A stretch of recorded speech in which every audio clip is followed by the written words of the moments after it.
Hello friends, easy learning with Shreyansh मध्ये मी श्रेयांश तुमचे स्वागत करतो।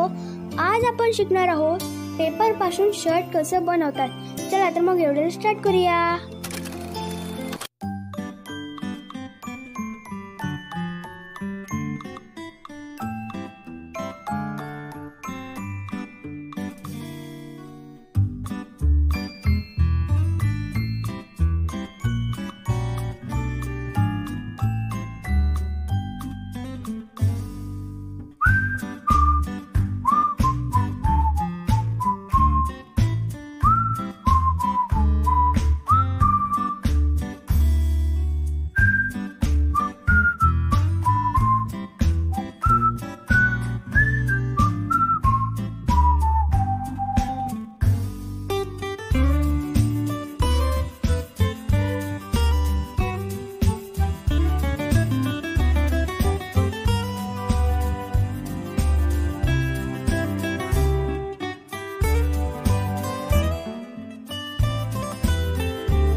तर फ्रेंड्स, आपलं शर्ट रेडी आहे।